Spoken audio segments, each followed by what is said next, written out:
two, three.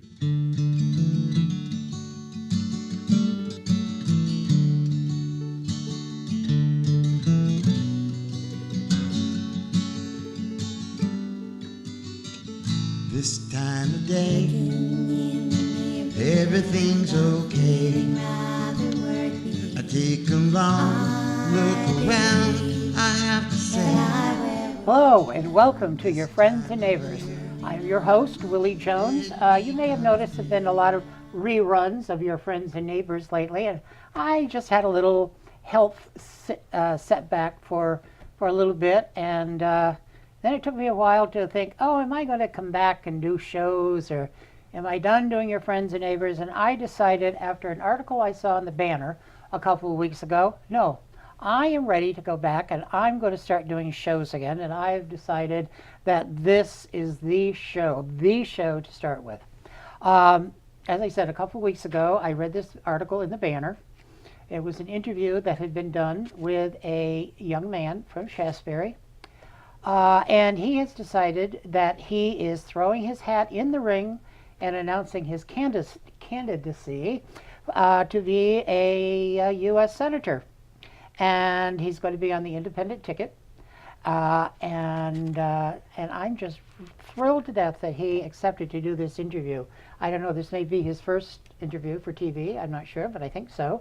So I'm going to say good morning to Mr. Brad Peacock. Good morning, Brad. Good morning. Thank you for having me. Oh, you are welcome. And so, yeah, you have made this decision that, by golly, I'm going to get myself down there to Washington and see what I can do to help. Look, folks, technology. Willy Jones.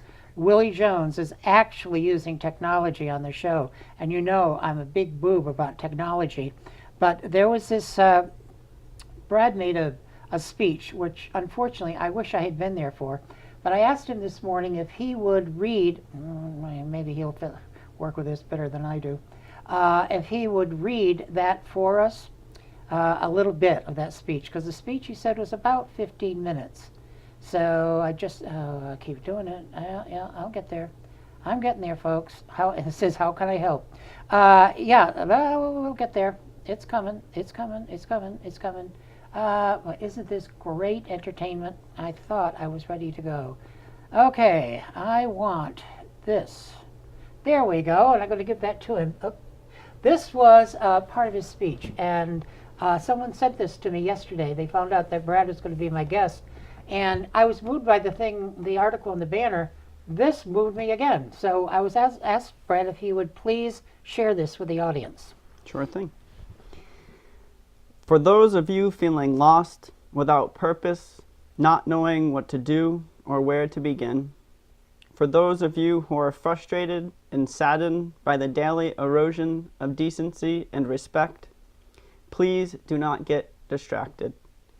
Now is not the time to despair. It is time to think bigger and commit ourselves to any cause that lends us a voice, that gives us a chance to be heard and to be a part of something for the greater good. Let this be a new beginning. Like an empty farm field in the spring, let us plow ahead, breaking new ground, and start planting the seeds of change. Let us cultivate our communities and help one another rise up and start growing together again. I am standing up for the working class and poor of this country, and I invite anyone from any party to stand with me and fight for the soul of our country. This campaign is about the future, looking out for one another, and a new way forward for Vermont. Thank you very much. Yes, I found that really very, very moving. Before we start talking about this run for the Senate, though, let's find out a little bit about you, your family, your education, your interest, your job, the fact that you're actually a newlywed. Give us a little thumbnail sketch, a bio of who Brad Peacock is. Sure. I was born and raised in Shasberry. Spent most of my life there. I was in the military for a short brief time. We'll talk about that. And then came home to Shaftesbury and decided that I wanted to further my education. So I attended UVM, graduated UVM, and there was this farm that had started up when I was younger, just about a mile from my house growing up, and I had always loved the idea of farming. And so after graduating UVM, I moved to Virginia for about a year, was never really happy there, missed my home, and I'd worked at the farm one semester that I had stopped going to school because of the stress of school, my discharge from the military, coming out as gay, and so I needed some time off, and during that time off I worked at the farm. And so I called up my old boss and asked if there was a position still available for me, and he said, "When can you start?" So I moved back to Shaftesbury and have been farming there for 12 years now. So this is Clearbrook Farms we're talking Correct, about. Right, Clearbrook Farm. right, right. Yep. And so you've been there for what, 12 years? 12 Is that what you years. just said? Yes. Yeah. No.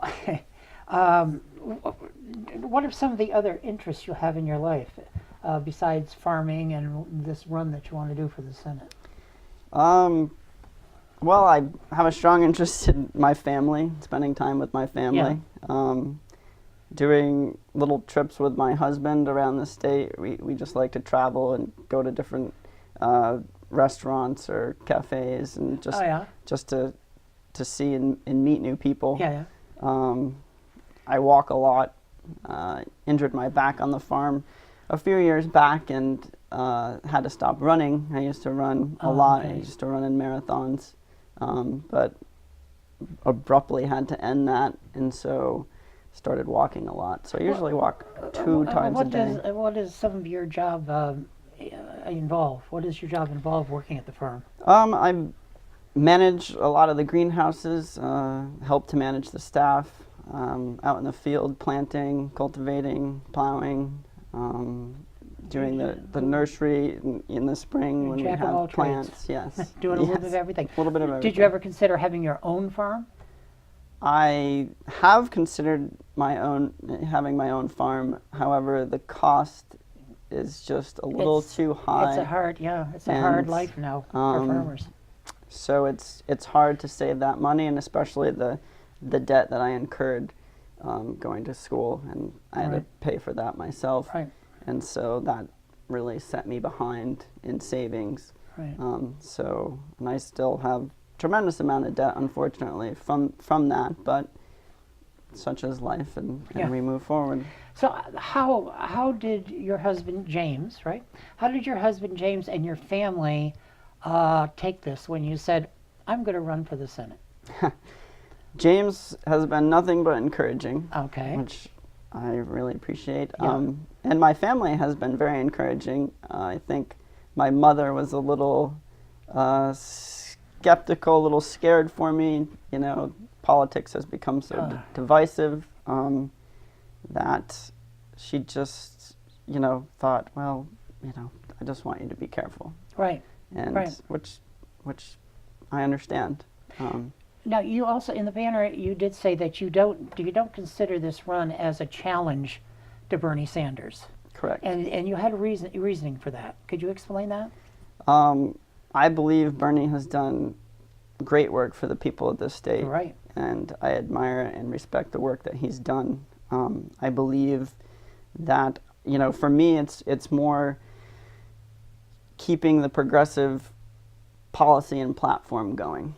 And so as, the younger generation, I see not as many young people in politics. And, Bernie himself put forth the call for young people to stand up and be a part of the political scene. And so that's what you're doing. That's what I'm doing. That is ridiculous. You said, "I'm here to be vulnerable and speak truth to power." Now, I'm assuming these feelings are about the power being wielded in Washington right now. Correct. And that's what you're talking about when you talk the powers. Yeah, I'm talking about the powers in Washington, I'm talking about special interests and corporations who seem to be, unfortunately, running our country. Right. So, yeah. Yeah, the country is in a strange place right now. Very, very, very hard place. In your article in the Banner, you said that you had strong positions on 4 different areas: poverty, health care, climate change, and civil rights. Now, what I'd like to find out now is how your own life was affected by these 4 areas. And let's start with poverty. You have mentioned that your family, you grew up poor. Correct. And so, yes, how has poverty played a place in your life? How did it change your life for the good in the end? It's a great question. I believe, so when we were younger, we were on what used to be called food stamps, now is the Supplemental Nutrition Assistance Program, or SNAP. And I remember my mother being embarrassed by the fact that we were on food stamps. And so we would actually travel to different towns to grocery shop, so we wouldn't see neighbors or friends. Yeah, okay, I can understand. Yeah. And so this is part of the problem, though, is how some politicians marginalize those that are down and make them feel these insecurities for asking.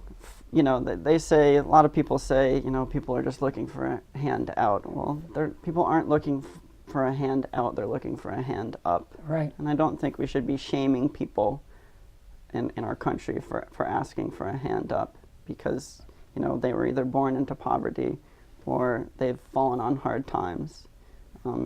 It's not really the essence of our country to shame people. Right. It's to help people as much as we can. You probably got those blocks of cheese. That's right. From the WIC program, blocks of cheese, big things of peanut butter, milk. Right. Yep. Right. Yep. Did you feel at that time that I'm poor? Did you personally, as a child, did you realize you were poor, or yes, you did realize? I did realize that we didn't have as much as, say, friends and neighbors. And, it was a constant struggle in my house to pay the bills, to keep the lights on, to keep, fuel in the tank. And so we'd be home and the lights would go out. And we didn't know when they would be turned back on. We would be home. There's a story that I mentioned in my speech, the time that we ran out of heating fuel in the winter, and my mom huddled us kids in the kitchen and opened the oven door and turned it on so we could stay warm. So I knew that wasn't the life of, some of my friends. So right. I was aware of it. Was that hard going to school? Or you were okay with your classmates? Was it hard to think, maybe they got the newest toy or the newest whatever and I don't have it? Was that something that played on your mind? Luckily, no. My mother was always great at encouraging us to look at the little things in life. So, it would be smell the lilacs, or let's go look for that first wild strawberry of the season. Right. Huh. And so these are the things that we really appreciated. And so it wasn't new technology or new games. And these little things have eventually played a big thing in your life. I'm sure farming the land and working with the dirt and working with all of these growing things, it must take you back to those times and realize that, what my mother was doing for me has really paid off here in my life. Right, exactly. Yeah. When you were growing up, did you have jobs? Yes. Were you helping out the family with jobs and stuff? I think it was more, yes, but I started working, I don't know, when I was 13. I was picking rocks off a neighbor's lawn, because in the winter, snow plows. Right. Plows rocks. So that's what, I was like one of my first jobs. and then it turned into, working at the chocolate barn in Shaftesbury, which was Okay. close. A good so, place. and That's so I a got nice paid place. in chocolate, or Yeah, so that was good. So that wasn't really helping the family out too much, other than when I'd bring home chocolate and we could all enjoy right, it. Right. Now, you this know. is what chocolate has done to me. It did not do that to you. But So you got a good metabolism, I guess. I think probably. But sure. I mean, I've had to help my family out, and I'm happy to do that. And my job at the farm has allowed me to bring produce home for my family, and to continue to help out when I can. Is it still a struggle for your family? Yes. Yeah, it still is. Yeah. Yep. Poverty is a very hard thing to get out of. Yeah. I'm not sure I would say that my family's still in poverty, but there's no safety net to fall back Yeah. on. I mean, I know when I was a kid, we didn't have a lot of money. I don't think I ever thought I was poor, but I know there wasn't a lot of money involved in it.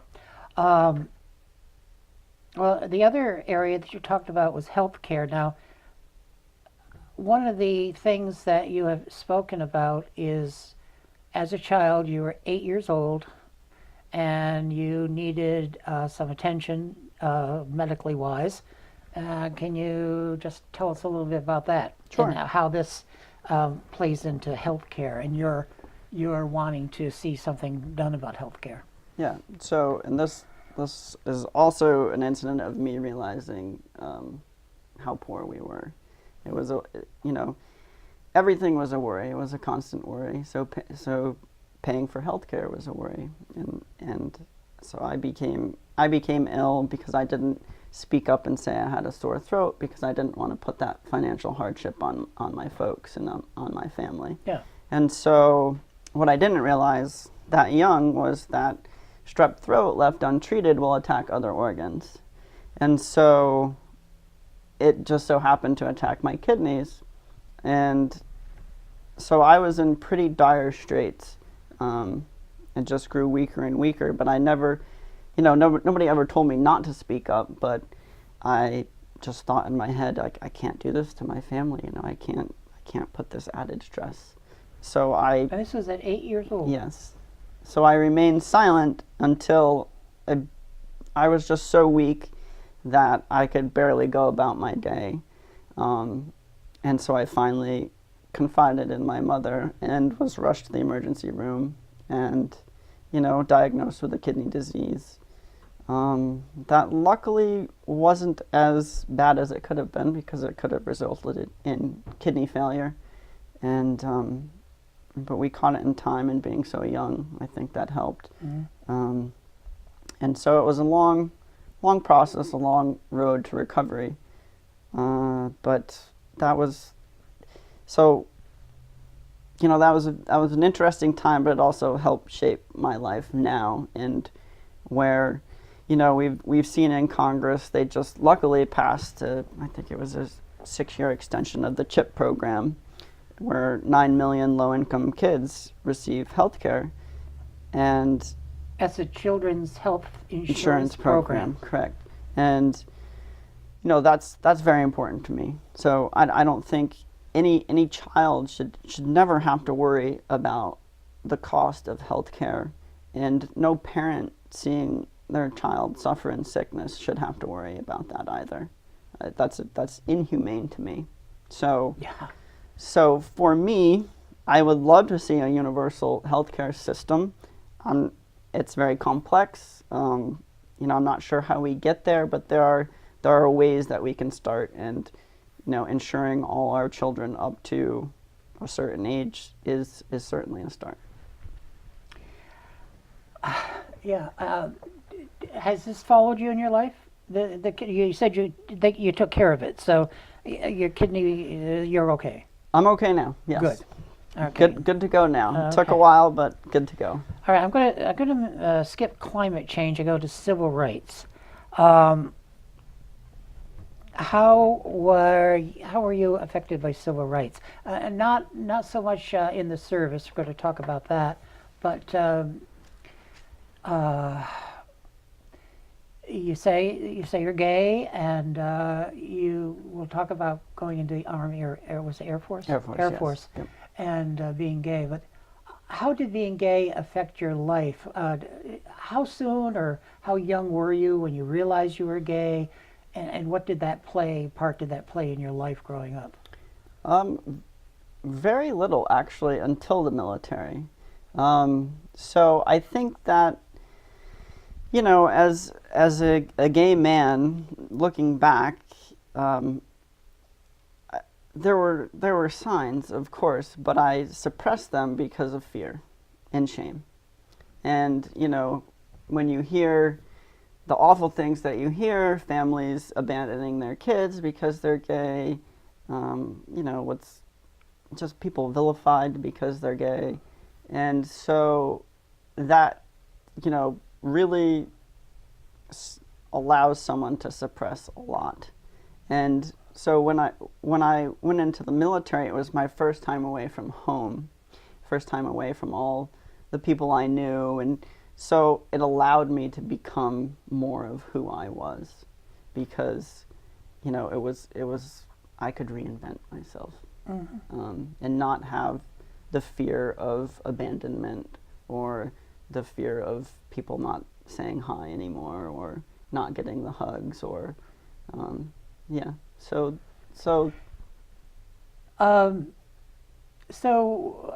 in the Air Force, were you able to find other gay men, women to bond with? Were you able to do that, or was that a No. very difficult? Or you decided I'm not going to do that? It was, well, it was a very difficult process because I was just starting to come out and be myself. And during that time, it was 1999, when I was discharged. I went in 1998. Don't ask, don't tell was the policy. So there was no speak of it whatsoever. If you did speak of it, you most likely would be discharged, which is eventually what happened with me. So unfortunately, no, there wasn't this culture of acceptance where I could have sought out others that were gay, or allies for that matter. Allies, right? Right, and which I'm sure would have been plentiful, because we were a family, and it was really too bad that I was discharged and taken away from that family, because the bonds that are created when you're, you know, standing next to someone that's signed up to sacrifice their life for their country is great. You don't think about sexuality or, you know, who's doing what. You think about the brother and sisterhood of it. Did you put away your feelings of being gay until you completely came out as a gay man? Did you hide? Did you find a comfort in men or anything before you went into the Army, or not until after? Or No, not until during like the thoughts were, okay, you know, I'm gay, but I can't be here, and so there was the rub. I mean, and so it led to severe depression, and eventually me seeking help within the Air Force, which eventually led to my discharge. all right, let's go back to that, because I'm going to get a little. I said yesterday to a friend, you know me, I am going to get very moved by what's going to be going on. When they discharged you, they said that you had an antisocial personality disease. That's why you were discharged, not because you were gay, but because you had a disease. You get out of the Air Force, you come home. You said that you were ashamed, you were embarrassed. You even thought about suicide. How were you able to conquer all of that? How were you able to become the man you are today? You still say you want to be vulnerable, but how did you do it? How did you? I know you did say you had some counseling. Yeah.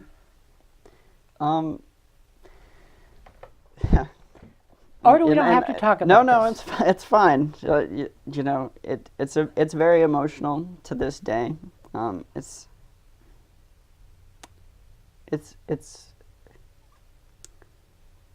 a wound that's still healing. I'm sure. And you know, it just takes me back to the time, 19 years old, and thinking about taking my life. What prevented me from doing so is the people within my community, my family, and the people within my community who embraced me and loved me for who I was. And did most of those people know you were gay at No. that point? No. No, not until I came out and you know, started working at Clearbrook again, and the people were just so loving and accepting and offered me support and encouragement to come out to my family, and so I started to, and it was helpful. Still extremely hard. I still wanted to hide a lot, but it was really helpful. And so, and the more I came out, the more people embraced me for exactly who I was, and really helped me get through it. Yeah. Well, I hope that I'm going to be saying something here. I hope that my friends will be as understanding as yours were, because I'm going to publicly say I am gay. I didn't know if this would happen today or not, but because of this young man, I am going to sit here and tell the public and my friends who are listening that I am gay. And I know I was married to a wonderful, wonderful woman, and we had a great life. She knew I was gay, and so, big news, folks. It's, I did Good for it. you. I did it. I did it. Finally, I finally did it. Now, the other thing that you mentioned was the climate change. Of course, the climate isn't changing. We all know that. How is climate change, or is it affecting Clearbrook, the climate change? Is Vermont as affected by climate change as some other places are? It really is. I mean, you know, we're landlocked, so there's no ocean here, so the ocean isn't rising, so that's not affecting us. However, you know, in the last decade that I've seen, the majority of, you know, from pouring rain, the erosion of fields, to the pests and diseases that have overtaken some of our crops, so it's hard to grow them even anymore. And ticks. Ticks? Ticks. They're a big problem for the farm. They're not a huge problem for the farm, but we've seen more people start to have them. You know, usually Ticks are all over. Yeah, usually it's you'd go into the woods, or you know, you were out hunting or whatever, and you'd get ticks. But now it's you go into the field and you might get a tick, and so that's been. Do you pick up a lot of ticks yourself, or do you wear something to protect yourself from ticks? Not too much, and I do use a spray to help with that. Oh, there is a spray you can use? Yeah, there's a few all natural sprays, different oils that you can use that seem to help anyway. So that's good, but it's, you know, it's a huge factor for us on the farm and for the economy of Vermont. I mean, Vermont is an outdoor recreation hub, and when people, you know, in the winter you generally don't have to worry about it. However, you know, people come here to celebrate the outdoors and to be outside. That's why a lot of people live here too, because they love the outdoors. And it's really starting to have an effect on that. So, you know, it's really something So, do they raise bees at the Clearbrook? Do you have bees? We don't. You don't We make your don't own? raise them ourselves, but we have a local Oh. beekeeper who keeps hives at the farm. Okay. Do you know, have they been having a lot of trouble with bees? Not Dying out and not to my knowledge. not Not around to my here? knowledge. I No. mean, I can't remember who it was. It was on the news not too long ago where these people went and burned out all of these different beehives. I mean, I don't know how somebody can do that. I don't know. I have no idea. There's so much going on right now that it makes you sick to your stomach sometimes. I mean, I can watch just so much news. I mean, you turn on the 6, 10, or 13 in the morning. How many knifings or murders or people being shot? I mean, it's just every day stuff like this goes on. I don't know. I know I'm getting off of climate change. I mean, who knows? Maybe the climate change is affecting people. I don't know. But what do you do, Clearbrook? Speaking of climate change, what do you do during the winter? What does your work consist of at the farm? You must still have to keep working on different things. So luckily now is our downtime because not much grows for about 6 weeks in Vermont. There's not quite enough light. In the greenhouse, some things could still grow if you wanted to heat it, but that would not be very cost effective. So luckily now I have a little bit of downtime, so this is sort of my vacation time. Okay. But we do have a winter CSA that runs all the way through December. Which is community supported agriculture. So people come to the farm and pick up a share once a week, and then in January we have 1 or 2 bulk sales to sell off the rest of our produce, and then we sort of go into hibernation ourselves until the end of February, and then it starts right back up again. Now, I guess, is Ann Hunter still involved up at Clearbrook? Yes, she is the wife of the owner, Andrew. And she's a wonderful artist. She is. And writer. I love her books. I taught 3rd grade for 29 years, and having her books in my classroom, I just love them. I see she's got another new one out, too. That's right. It seems like a really good place to work. I hear a lot of good things about Clearbrook, and of course people are crazy about the produce that they can get up there. So Yeah, it is. It's a great place to work. are there secrets to, or not secrets, but what makes you so successful to have such good produce? I mean, is it the care that you people put into it? I'm sure that's a lot of it. Do you use I'm assuming you don't use a lot of insecticides or all of this stuff in your farming. No, we are 100% organic, so no insecticides or pesticides or fungicides, and I think it's just care, really. I mean, it's love, people loving what they're doing, and people, there's a lot of respect from the management for the people that come back or work at the farm, because it is hard work. And, Yeah. And, the community also supports us very much and supports local, and we always attempt to keep prices as fair as possible so it can be open to all community members. There's a misconception that organic is too expensive for a lot of people, and that's too bad, because I don't believe that it is, and we've attempted to keep, especially on some things, our prices as low as possible so that it can reach all people. Right. Yeah, Clearbrook has been there for how many years now? It's been there for quite a while. 23 years. 23. 23 years. Wow, Yeah. that is amazing. Also, another thing that you got involved with, going back to 2009, you went to Montpelier. You were there for the marriage bill, and you went there to support the bill.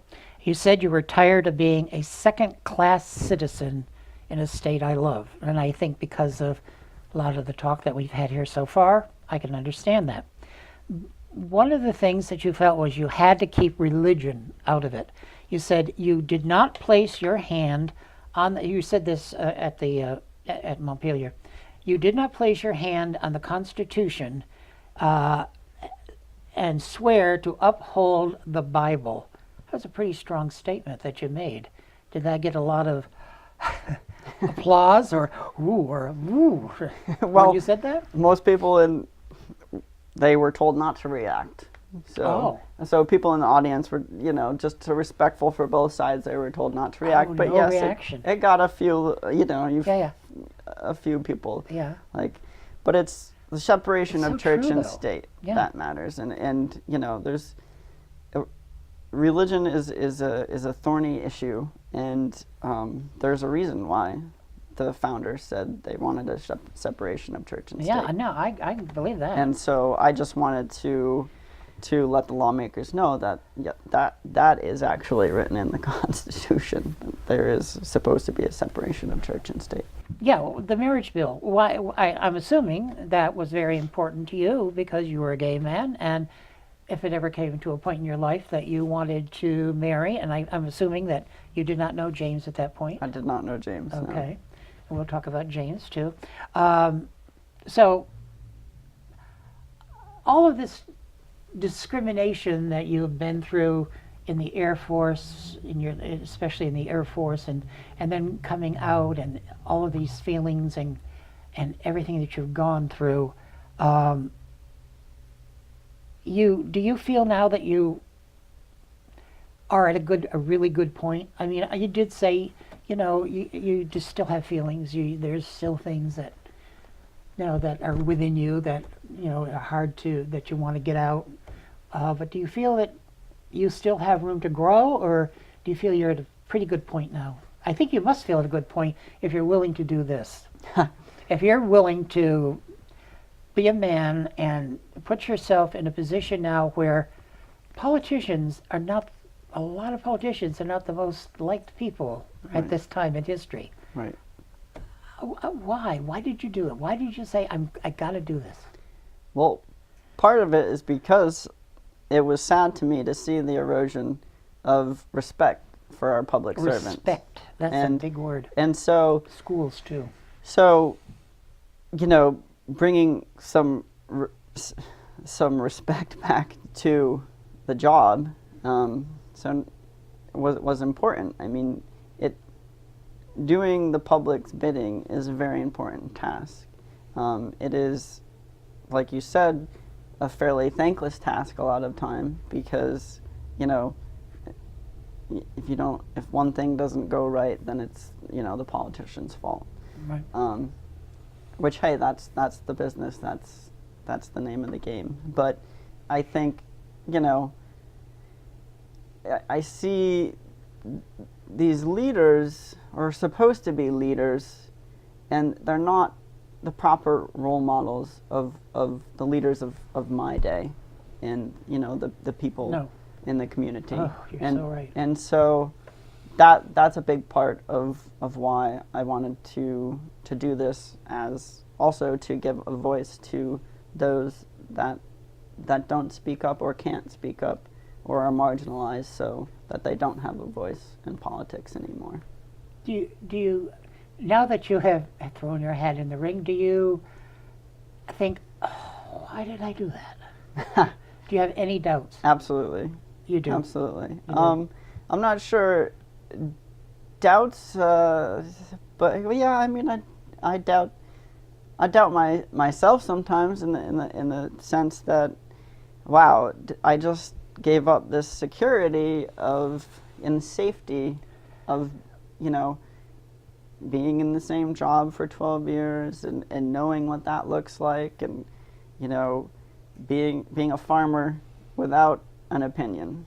But now I'm a farmer with an opinion, and so, I have a fear that people won't want to talk to me anymore because, I am of one political persuasion, but in reality, I'm not. I'm for everyone, and I want everyone to feel heard, and I want to listen, and I'm in the position to still grow. I'm growing every day, and that's part of why I'm doing this, is so that we can all grow together, and so we can all have a more sane voice out there fighting for everyone. I guess I could say that you helped me grow today. A little bit. Quite a bit. I think so. So, when did you meet your husband?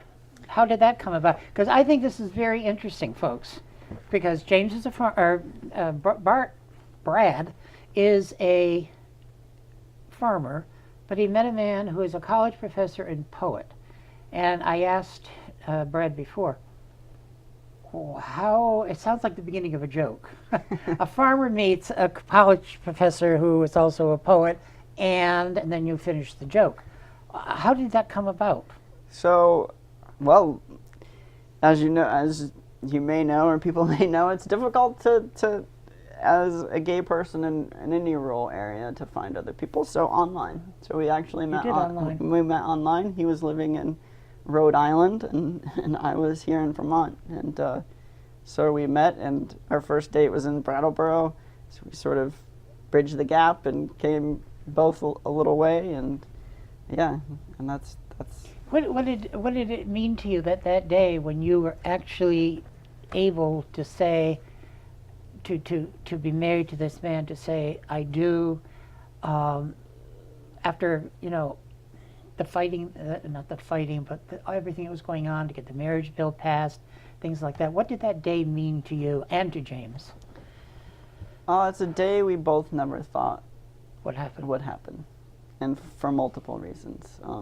One, because I was, as we talked about, I always thought there was one point in my life that suicide was a daily battle. I never had that thought. And so I never thought that I'd live to even see the day where we could get married. So when the opportunity came to testify at the legislature in Montpelier for gay marriage, I wasn't even completely out then, but that was my real coming out moment for sure. And so that it was really important to me. I don't know why. I found out about testifying the day of and asked my mom if she would go with me. I wrote my speech in Montpelier that day, part of while standing in line to sign up. But it was just something that I just felt like I had to do. And so the emotions were pretty overwhelming that day. It's funny, I said to James, I think I cried more before we got there and after, but during it was just so, it was just such a tremendous occasion, and there was a lot of joy and happiness, so we really just... Did you write your own vows? We did. You did? Yeah. Okay. His was probably a poem. His was a poem, Okay. actually. Does he have any short poems that you know? That you've memorized? No. No. Unfortunately. What kind of poetry does he write? Is it free verse, or can you explain what kind of poetry? Oh, and also, what does he teach, and where does he teach, or is he still teaching? Sure, he teaches at SBC and CCV. Oh, okay. A lot of English comp Oh, classes. okay. That makes sense. And his poetry has a lot of relatability. It's very easy, accessible to read. Most people get bogged down in poetry, and they're like, "Oh gosh, I don't understand it. I don't understand it." Right. Well, this is It's like more Shakespeare. right. This is more about the natural world and the day-to-day, and sort of coming back and being mindful to the little things in life. Sounds a little bit like Robert Frost. And so, yeah, in a lot of Okay. ways. I think to a certain degree, yes. When you were let's go back to when you were in school. What were your interests in school? Were you you said you were you'd like to run. Were you involved in sports? No. No.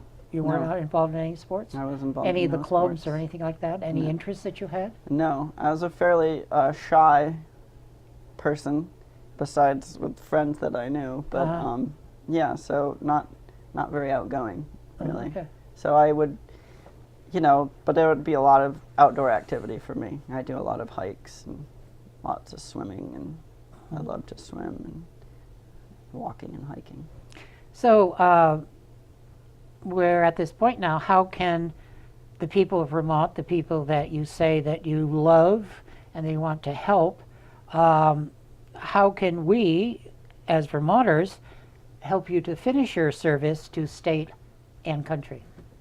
What can we do for you?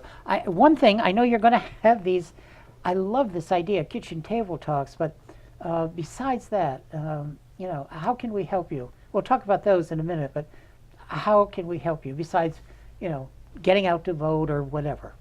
I think just getting to know me, for one, and coming out to different events that we will have. It's campaign's still in its early stages, and as I say to James, we should relish this moment now, because it's just you and I, basically. My mom and father have helped out tremendously, and my siblings too, but they're all gone. My one sister lives in North Carolina, one sister lives in Ecuador, and a brother and a brother lives in Virginia. So I'm the one that stayed behind, happily, because I just love it here. But so I think just getting to know me, and coming out and chatting with me, and then formulating your own opinions and whether you want to support or not, or go a different direction. But I think just getting the word out is really helpful right now. Right. Yeah. So how did you come up with this idea of kitchen table talks, or whose idea was that? So it was my idea. Sounds good to me. It's my idea, and food is, as a farmer, food is an extremely important component of my life. So, for when we have lunch every day together as a crew, we sit down and have lunch, and it's amazing how much you can get to know people and just talk in a very respectful manner. Mm-hmm. And I've always found that sitting down and sharing a meal, people are always quite respectful, and so I thought, okay, so that would be a good way to get to know people. And people of Vermont love food and good food and preparing it, and so I thought, okay, let's just get together and sit down and have a chat. So how's this going to work? Are you going to set these up? Are you hoping that people will get in touch with you and say, let's do this? Or, have you had a kitchen table talk yet? Or So I have not had one yet. Right now, it's because, like I said, the campaign is so young. Right. I'm not quite out there. I am setting up a few right now. I have a friend in Brattleboro that's going to do one either at the end of February, and I have a friend that's going to do one in March in Rutland. And then I'm hoping that people contact the campaign so we can set up more. Right. If they feel like they'd like now, to do so something it's just like going to be, it's not going to be like a, you won't be speechifying or doing anything like that. No. It's just going to be a chance for people to come together and talk about what they would like to see happening in our country and our state. Right. That's what you want to see. Exactly. I can do speeches, but I would prefer to listen. And I think that's where... I think that's what a lot of people need to do, is listen. That's right. A lot of people are not knowledge. listening. That's right. So I just want to listen to the concerns that people have. So then I'm a better candidate, so I know what are the important issues to Vermonters. Right. Now, in between us here, before the show, we stuck up this poster, Peacock, Vermont's New Way Forward. Who came up with this motto or slogan? Are you calling it a motto or a slogan? Yeah, slogan. Slogan. Sure. Yes. Yeah. How'd you come up with that? So the initial was Peacock, a new way forward for Vermont, or something like that. And then a friend said, "Why not just Vermont's new way forward?" And then Vermont, it just yeah. then Get it just Vermont clicked. in there, And right. it was like, okay, yes, absolutely, that's the way we go. So, yeah, that's our.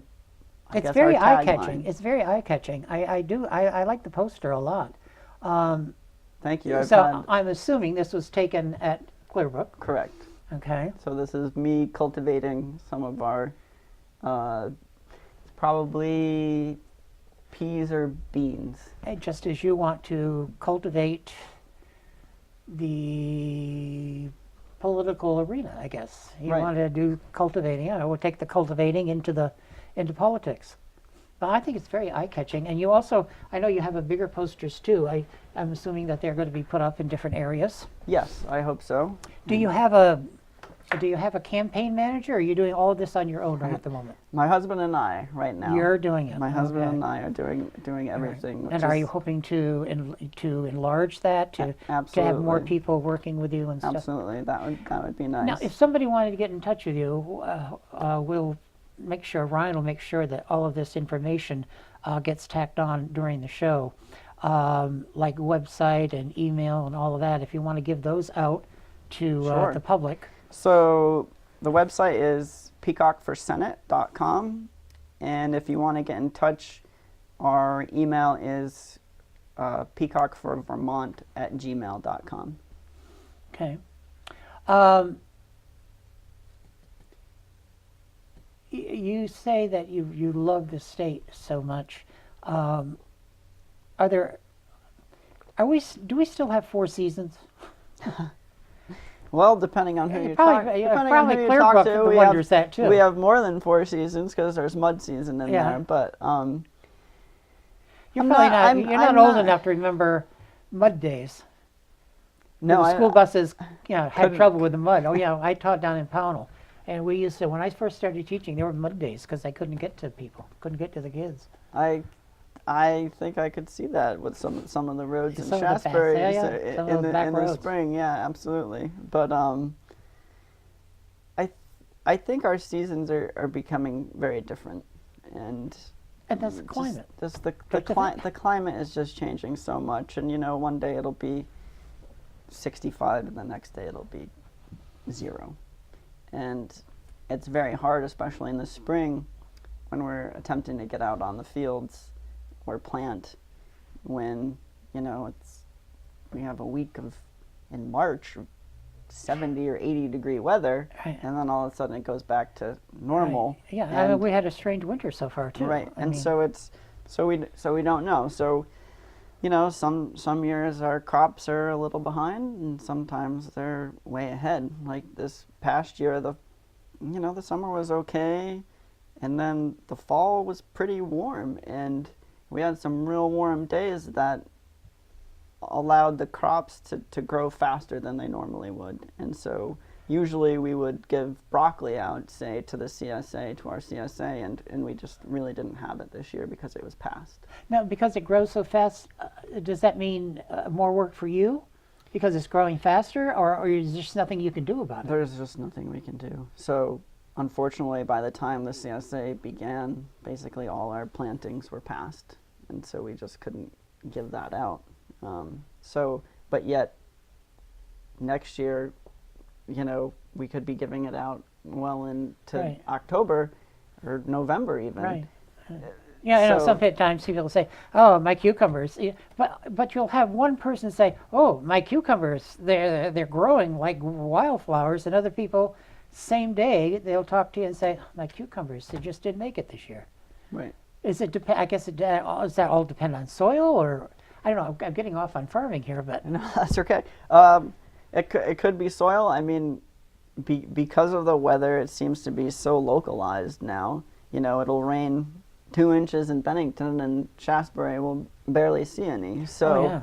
so There's like a line, yeah. snow So line, rain line. exactly. So it's there's a lot of variables. What do you in the winter? Is it important for the farm to have more snow or less snow? Is it more snow for the water table? I think better for the water table if there's more Yeah. snow. So it should be But- better for the. For the farm, better for reducing diseases and pest control. What do you do during these really hot days, and everything? Do you go out there and water all the time, or what can you do so you don't lose any of your crop? Right, we have irrigation in place, Okay. but we actually, I'd say rarely. I mean, a dozen times a year irrigate, but really not much more than that. Oh, you're lucky. Usually get enough, through thunderstorms or whatever. Right. And a lot of times in, the past few years, it's just been too much rain. And then all of a sudden, not enough rain, so. I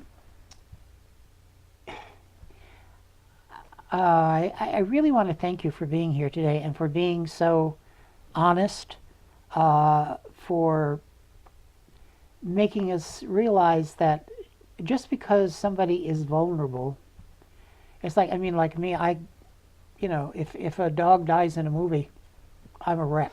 Right. I am a friggin' wreck if a dog dies in a movie. I see a Hallmark channel, a commercial or something like that. I tend to be a little vulnerable myself, but not. I just have to thank you for agreeing to do this today, because it allowed me to feel comfortable enough to come out and say that I'm gay, and I've hidden it for years and years and years. A lot of my friends, good friends, do know, but it's a difficult thing.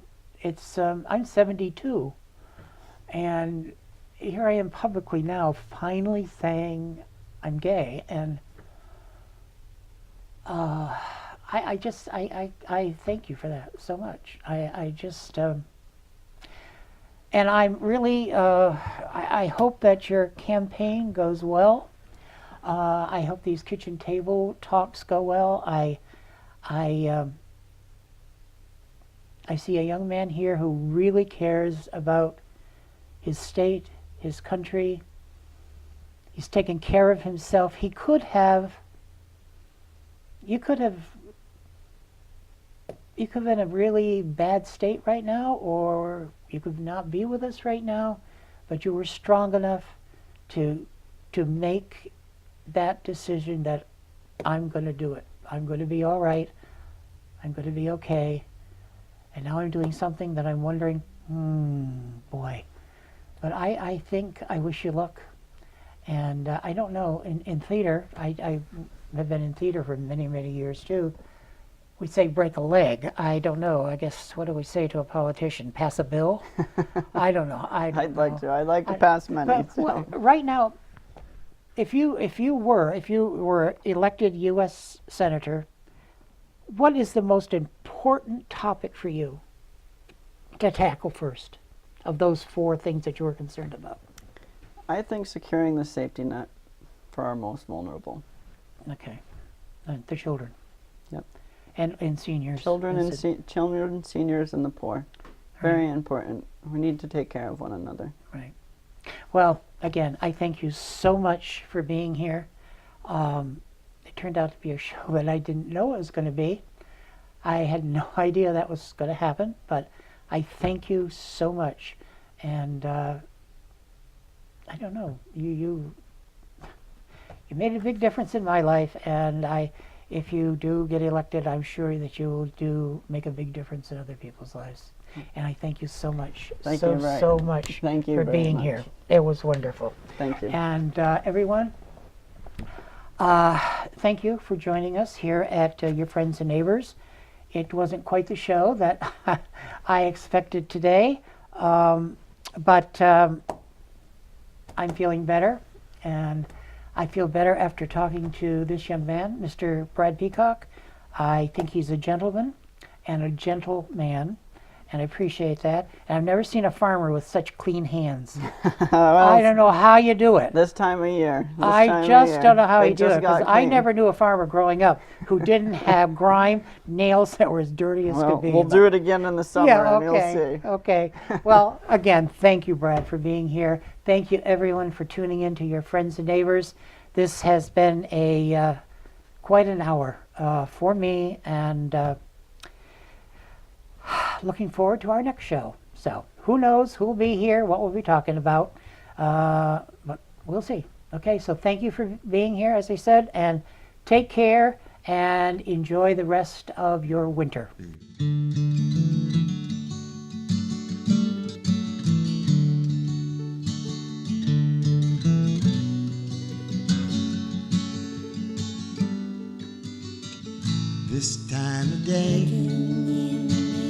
everything's okay. I take a long look around, I have to say, this time of year it becomes clear